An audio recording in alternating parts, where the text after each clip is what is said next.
Bismillahirrahmanirrahim.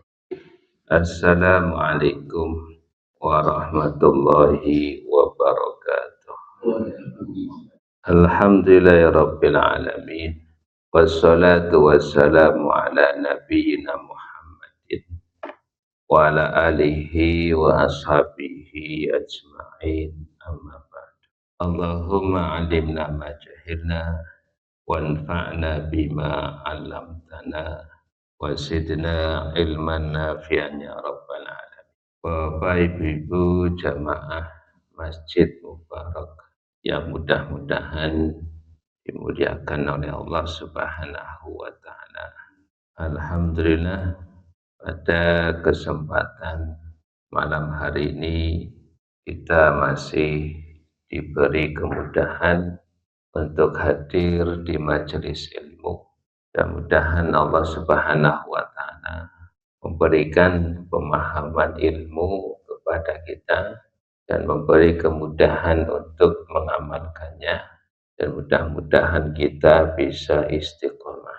Kita lanjutkan pembahasan kitab Bulughul Maram sampai pada babu sholatil khauf, bab yang berkaitan dengan sholat khauf, sholat dalam keadaan takut atau sholat dalam keadaan perang, dan contoh praktek dari Nabi dan para sahabat itu dalam kondisi peperangan.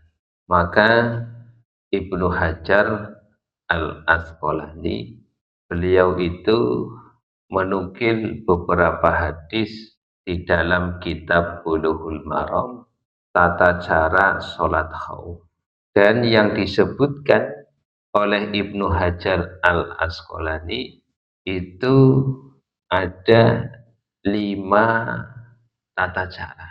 Ada 5 tata cara yang dinukil oleh Ibnu Hajar Al-Asqalani. Dari 5 cara itu dibagi menjadi 2. Yang pertama, pada kondisi di mana musuh itu tidak searah dengan arah kiblat. Jadi kalau konteks di Indonesia, pasukan musuh itu berada di sebelah timur atau selatan atau utara, tidak sebelah barat. Ini yang pertama. Jadi kondisi pada saat di mana pasukan musuh itu tidak searah dengan kiblat.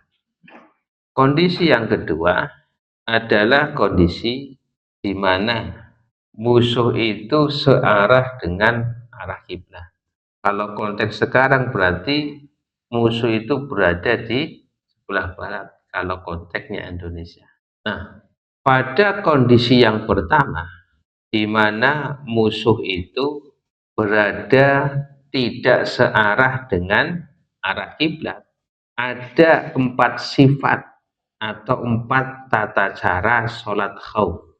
Ini pada kondisi di mana musuh itu tidak berada searah dengan arah kiblat.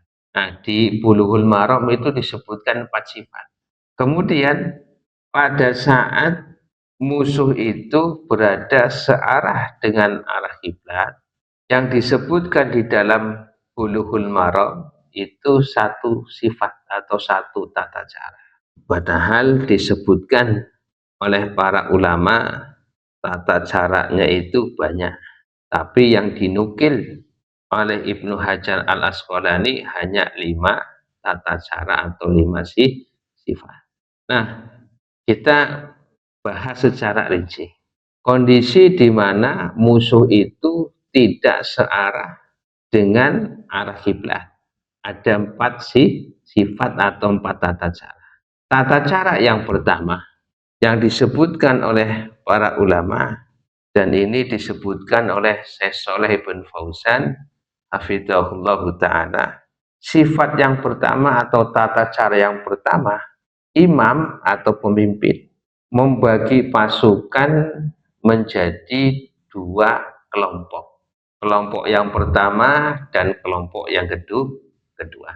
Jadi imam atau pemimpin membagi pasukan menjadi dua kelompok. Kelompok yang pertama dan kelompok yang kedua. Kemudian setelah dibagi, kelompok yang pertama ikut sholat bersama imam. Kelompok yang pertama ikut sholat bersama imam. Kelompok yang kedua itu berhadapan dengan musuh, artinya memantau musuh, artinya memantau gerak-gerikmu musuh. Kelompok yang pertama sholat bersama imam, kelompok kedua memantau ya musuh atau menghadapi musuh. Nah, kemudian kelompok yang pertama yang sholat bersama imam, sholat 1 rakaat, artinya sholat bersama imam 1 rakaat. Bagaimana tata caranya? Imam takbiratul ihram, kemudian membaca iftitah, kemudian juga membaca surat, kemudian ruku, pasukan juga ikut ruku. Iktidal, pasukan pertama ikut iktidal. Imam itu sujud, kemudian pasukan pertama ikut sujud. Kemudian ketika bangkit dari rakaat yang pertama menuju rakaat kedua, imam itu berdiri di rakaat yang kedua, sedangkan pasukan yang pertama itu melengkapi atau menyempurnakan 1 rakaat, 1 rakaat yang kedua itu dengan sendirinya. Imam tetap berdiri. Jadi pasukan yang pertama itu baca Al-Fatihah, baca surat, kemudian menyempurnakan sendiri, menyempurnakan rakaat kedua sendiri, kemudian salam. Imam masih berdiri di rakaat yang kedua. Nah, pasukan yang pertama itu sudah selesai 2 rakaat, kemudian bergantian. Pasukan pertama, kelompok pertama itu menuju ya untuk menggantikan posisi pasukan yang kedua. Pasukan yang kedua masuk ke dalam sholat bersama imam. Imam sudah rakaat kedua, pasukan kedua baru berapa? 1 rakaat. Nah, terus imam ruku, pasukan kedua ikut ruku. Imam iktidal, pasukan kedua ikut iktidal. Sampai ketika imam itu tahiyat akhir, kan pasukan kedua baru berapa rakaat? 1 rakaat. Bangun untuk menyempurnakan rakaat yang kedua. Imam bagaimana? Tetap duduk tahiyat menunggu pasukan kedua itu tahiyat.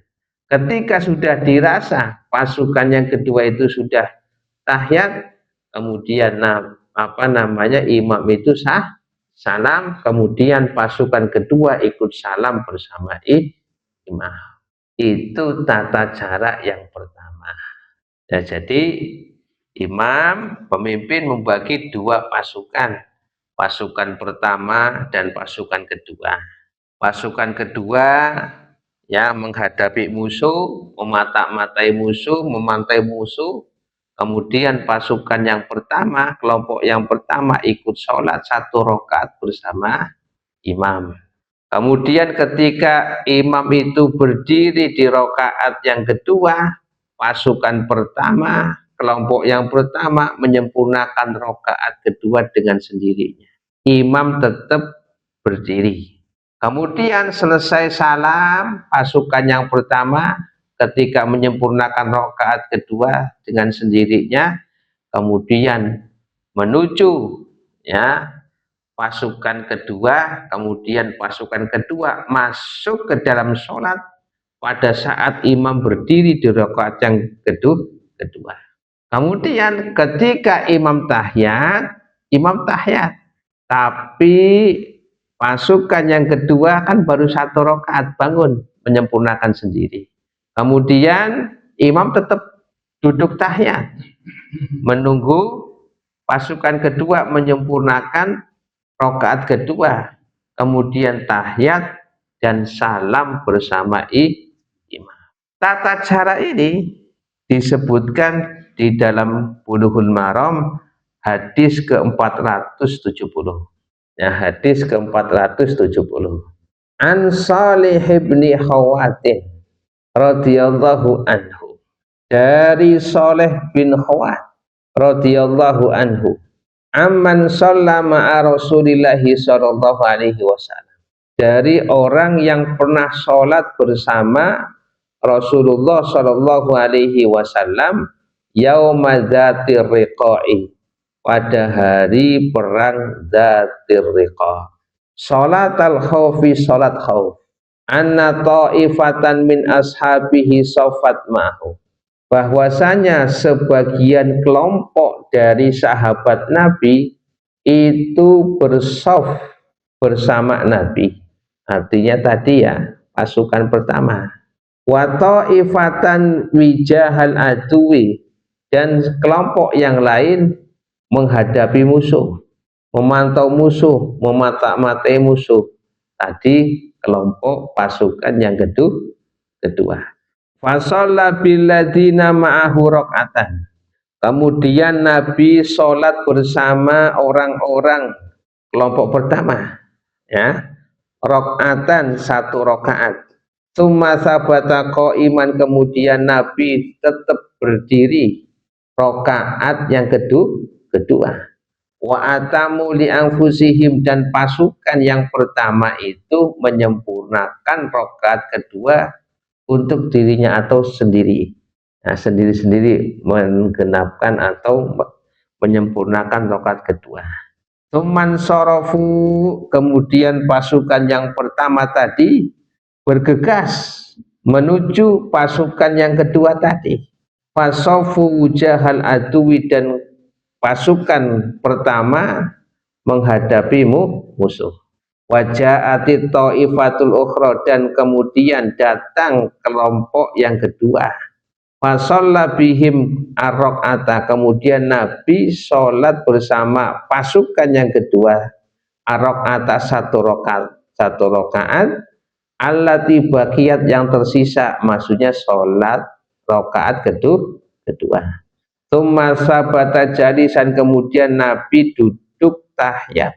Wa atamu li anfusihim, pada saat Nabi itu duduk tahiyat, pasukan kedua dari sahabat atamu menyempurnakan rakaat yang kedua li anfusihim, sendiri-sendiri. Tsumma sallama bihim, kemudian Nabi salam bersama pasukan yang kedua. Ini hadisnya, ya, tata cara sholat khauf yang pertama.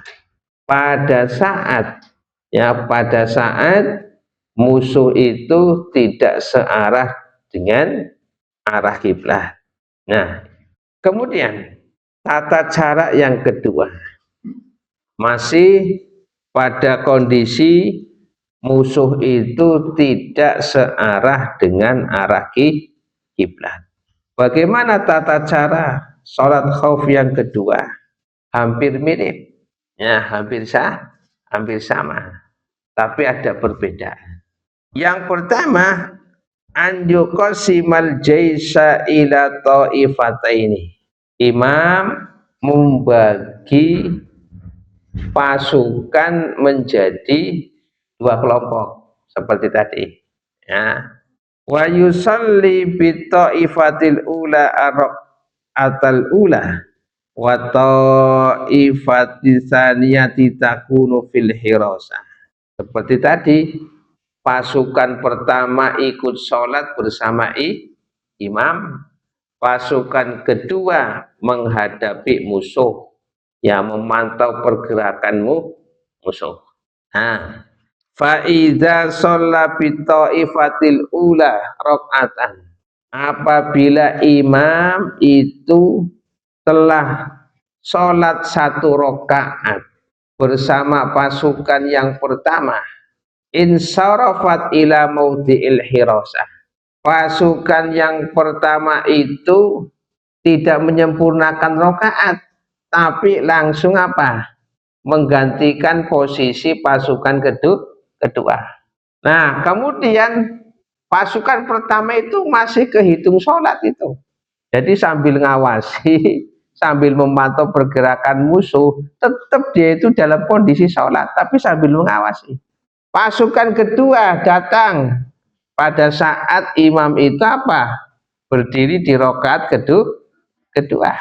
Kemudian pasukan kedua itu ikut sholat bersama imam 1 rakaat. Kemudian imam itu langsung salam. Baru pasukan pertama, pasukan kedua menyempurnakan 1 rakaat sendiri-sendiri. Jadi perbedaannya di mana dengan tata cara yang kedua? Kalau tata cara yang kedua artinya apa? Ya, imam itu salam bersama pasukan kedua. Nah, kalau ini enggak, pasukan pertama ikut sholat langsung gantian dengan pasukan kedua. Pasukan kedua masuk rakaat yang kedua, imam langsung salam, dan masing-masing berada di tempatnya apa? Ya, menyempurnakan 1 rakaat sendiri-sendiri. Ini lebih apa? Lebih simpel. Jadi sholat bersama imam 1 rakaat langsung jaga. Pasukan kedua masuk 1 rakaat, imam salam menyempurnakan sendiri. Pasukan yang pertama tadi juga menyempurnakan sendiri di tempatnya. Nah, kalau tata cara pertama menyempurnakannya di tempat sholat. Kalau ini enggak, ya pasukan pertama tetap kehitung sholat, tapi ketika imam salam berarti menyempurnakan apa sholat. Nah, jadi perbedaannya di situ.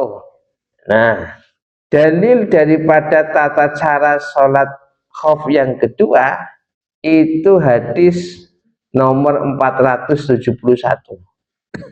Ya, nomor 471. Ya, sholatnya ini enggak dipraktekkan, jadinya susah. Ya, kecuali bagi tentara mungkin bisa. kalau sholatnya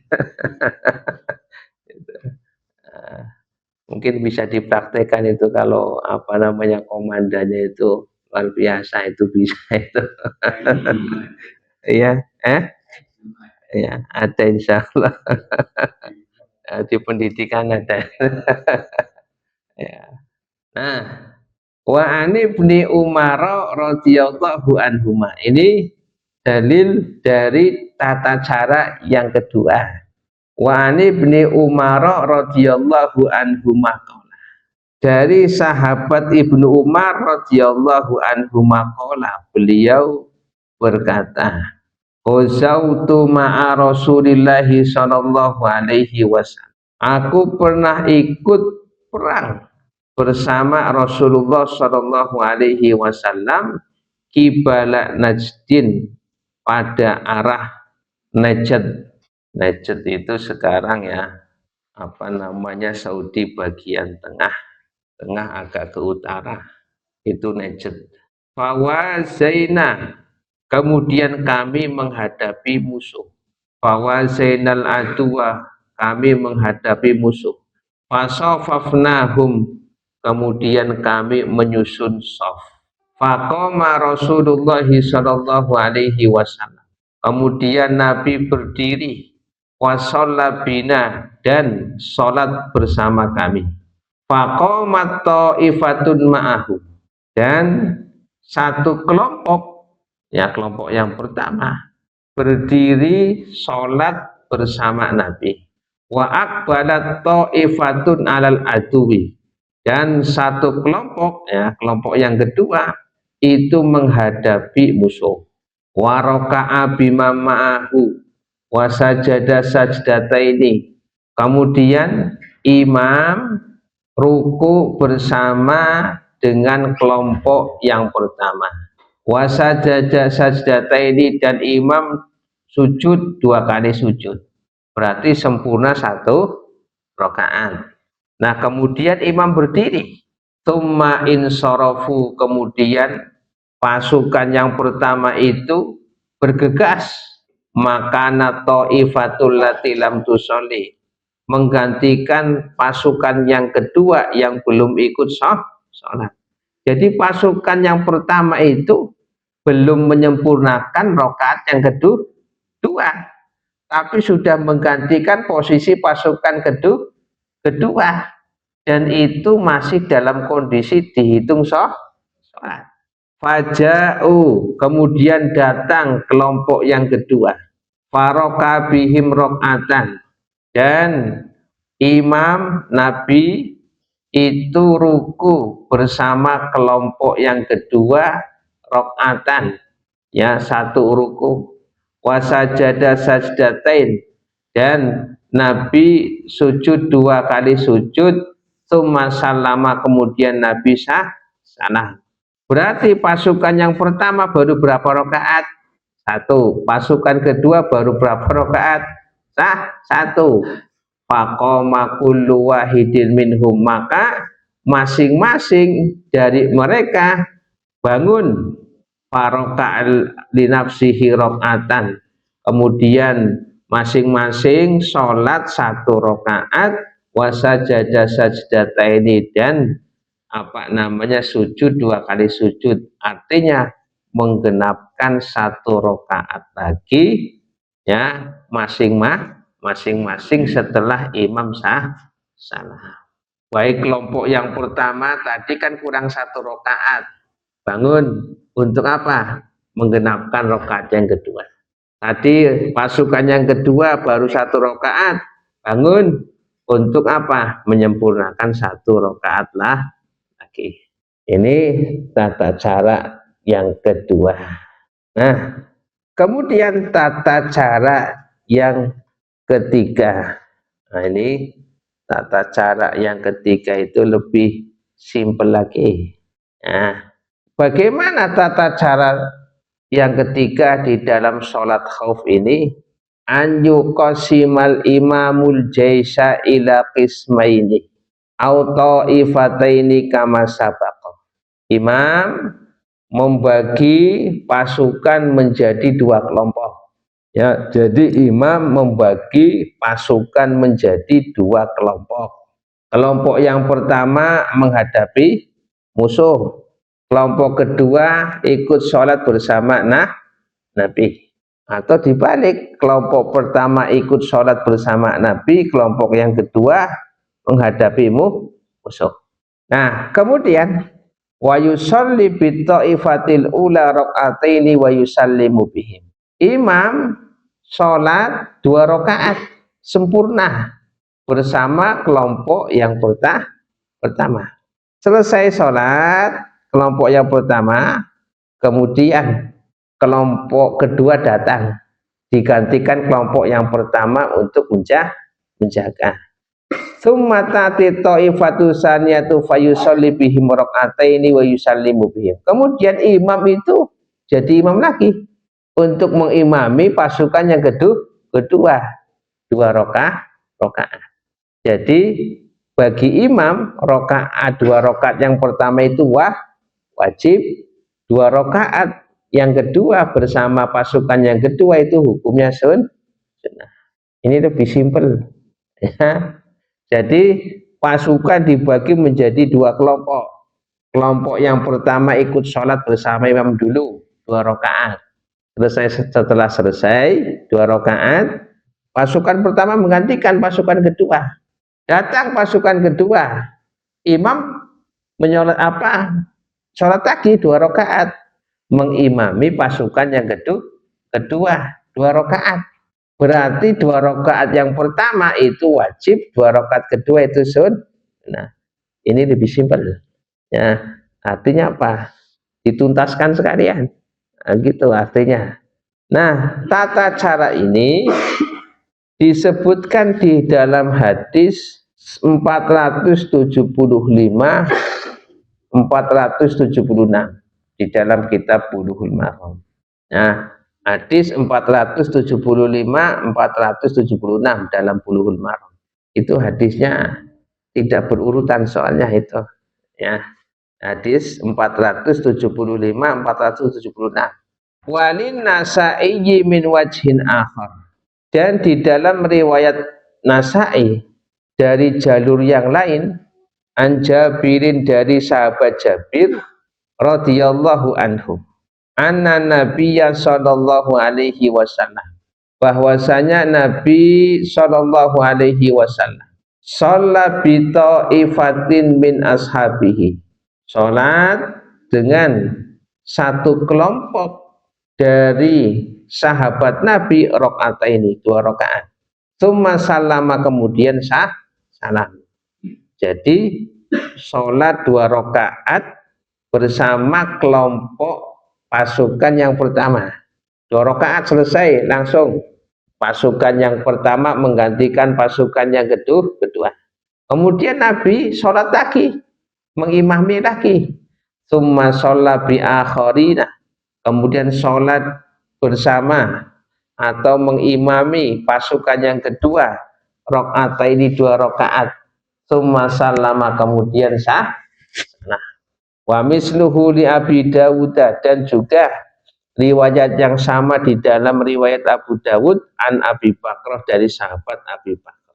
Ini tata cara yang ketiga. Ini lebih mudah lagi. Jadi sholat 2 rakaat selesai, pasukan pertama menggantikan pasukan kedua.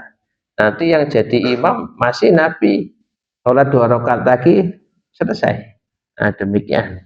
Ini lebih simpel dari rakaat pertama, tata cara yang pertama, tata cara yang kedua, kemudian tata cara ketiga.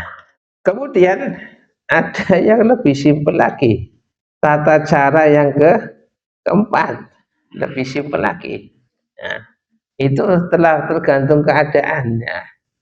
Kalau keadaannya kayaknya musuh masih jauh, ya itu, atau jarak tembaknya atau jarak pemantauannya itu agak jauh, ya nanti pakai rokaat, ya pakai yang mana ya gitu. Nanti itu gantung kondisi gitu. Nah, kalau bapak-bapak di sini gak pernah perang, belum merasakan.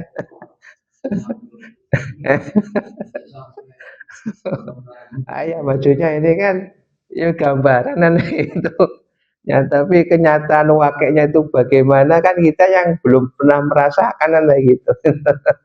Nah, tata cara yang keempat yang disebutkan oleh para ulama, an yusalliya bi kulli ta'ifatin rak'atan wa yusallimu fatakunu fi haqqihi rak'ataini wa fi haqqil ma'mumina rak'atan wahidatan. Jadi sholat khaufnya itu 1 rakaat. Jadi simpelnya, imam sholat bersama pasukan pertama hanya 1 rakaat terus salam. Kemudian mengimami lagi pasukan kedua 1 rakaat, kemudian salam. Ini lebih simpel lagi daripada tata cara yang ketiga tadi.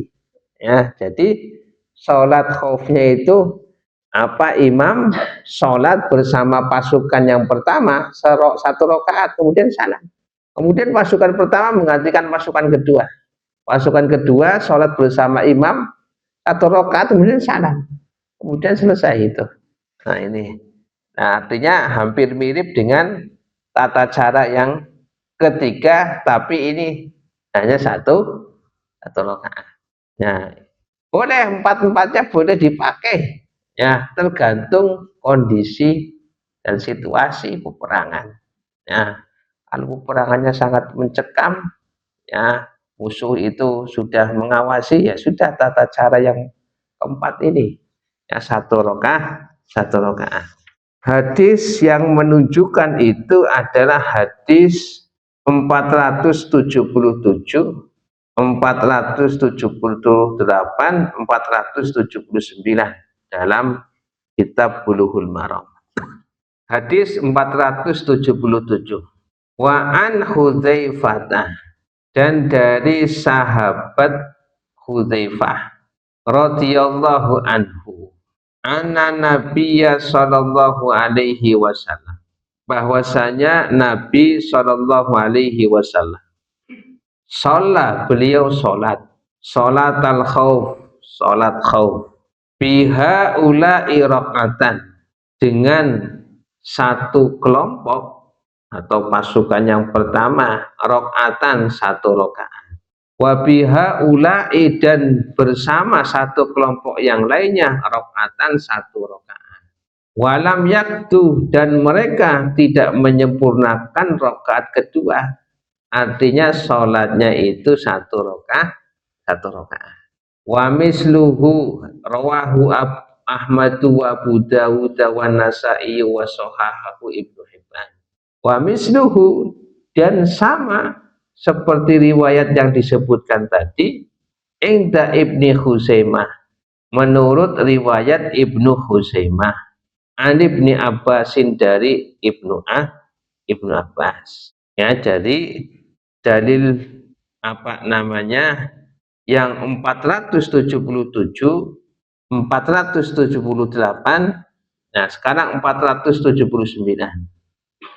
Wa an Ibni Umar radhiyallahu anhu maqala, dan dari sahabat Ibnu Umar radhiyallahu anhu maqala, qala Rasulullah sallallahu alaihi wasallam, telah bersabda Rasulullah sallallahu alaihi wasallam, salatul khaufi rakaatun, salat khauf itu satu rakaat, ala ayyi wajhin kana, dalam keadaan apapun. Rawahul Bazzaru bi isnadin dhaif, diriwayatkan Bazar dari dengan sanad yang dhaif. Nah, ini hadis 479 itu hadisnya dhaif. Ya, dan juga ini perlu diteliti kembali, karena pernyataan Nabi pokoknya sholat khauf itu satu rakaat kondisi apapun, padahal kan kenyataannya tidak. Maka yang dipakai cukup hadis 477, ya, hadis 477 yang diriwayatkan Imam Ahmad, Abu Dawud, An-Nasa'i, dan disahihkan oleh Ibnu Hibban. Artinya Nabi itu pernah sholat khauf, ya, pasukan pertama satu rakaat kemudian salam, kemudian Nabi mengimami lagi pasukan kedua, kemudian Nabi salam.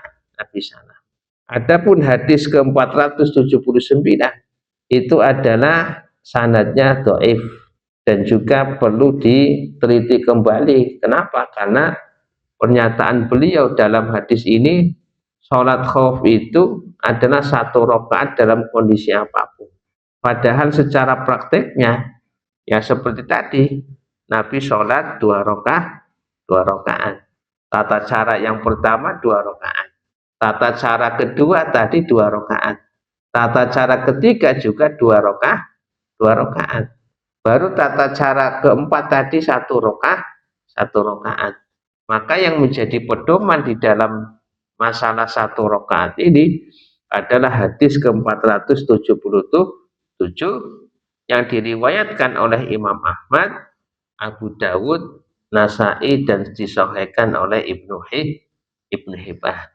Jadi kesimpulannya, kalau musuh tidak searah dengan apa namanya arah kiblat, maka tata caranya ada 4 yang disebutkan dalam kitab Bulughul Maram, yang disebutkan oleh Ibnu Hajar Al-Asqalani. Nah, tata cara yang pertama itu adalah hadis di dalam Bulughul Maram, hadis ke-470. Tata cara yang kedua, hadis 471. Ya, nanti biar dicek di rumah ya, yang punya kitabnya itu. Ya, tata cara yang pertama hadis 470. Tata cara yang kedua hadis 471. Tata cara ketiga hadis 475 dan 476. Tata cara yang keempat itu hadis 477 dan juga 478, 479. Nah, tapi di dalam apa namanya kekuatan hadis 478, 479 itu dikatakan hadisnya dhaif. Maka yang menjadi dasar untuk satu rakaat adalah hadis di dalam Bulughul Maram hadis 477.